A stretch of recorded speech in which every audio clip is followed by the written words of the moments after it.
একটা liberal secular দল, তারা কি করতে পারে সেটা আমরা সবাই দেখলাম। এই সেকুলারিজমের কারণে আমাদের একটা ওয়ান অফ দ্য রিজন, যার এই দর্শনের কারণে আমরা এই অবস্থায় আসছি। আবার সেই সেকুলারিজম দিয়ে আমরা চলবো। এখন কথা হচ্ছে সেকুলারিজম এর সমস্যাটা কি? সেকুলারিজম বলে যে আমাদের মানে আইন বা আমাদের যে কি ভালো কি খারাপ সেটা আমরা নিজেরাই ডিসিশনটা নিব রাষ্ট্রে।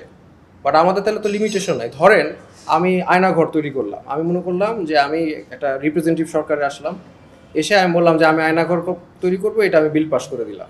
কিন্তু যদি একটা ধর্ম থাকে বা একটা বা একের বেশিও যদি ধর্ম থাকে, ধর্মগুলো কিন্তু এটাকে বাধা দিবে যে না, তুমি ইউ ক্যান ডু এনিথিং, তোমার যা খুশি তাই করতে পারবা না, তুমি একজনকে ধরে ফেলছো তাকে টর্চার করতে পারবা না।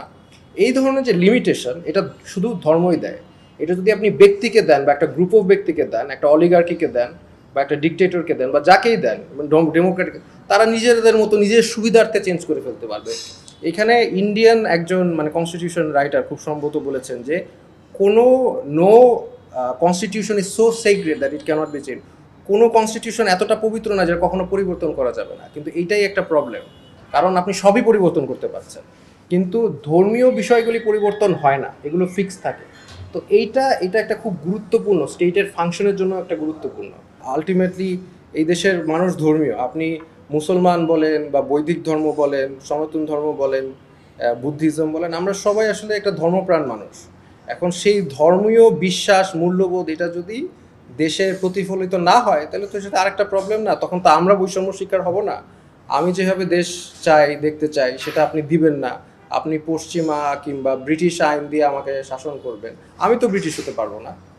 তাহলে আমার যে ভ্যালু সেটা যদি আমি না দেখি রাষ্ট্রে, তাহলে মানে এটা বৈষম্য না আমার সাথে? এখন আমি মনে করি যে এখন আপনি ধরেন আপনি বাংলা ভাষায় কথা বলেন, সব বাংলাদেশের সব মানুষ তো বাংলা ভাষায় কথা বলে না, কিন্তু রাষ্ট্রভাষা তো বাংলা।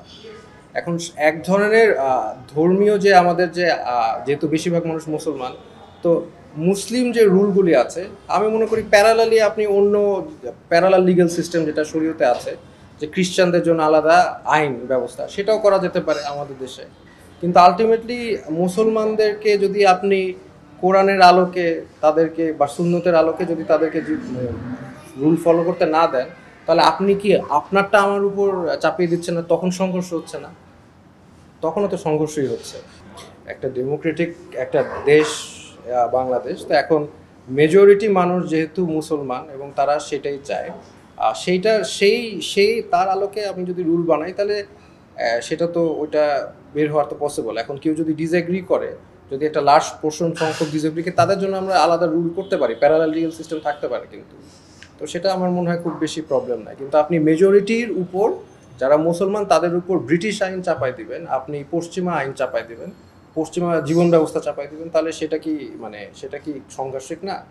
মেজরিটির উপর ডিপেন্ড করেই তো সিদ্ধান্ত নেওয়া হয়। আমি বলছি না করা উচিত কি উচিত না, সেটা আরও বড় ডিসকাশন।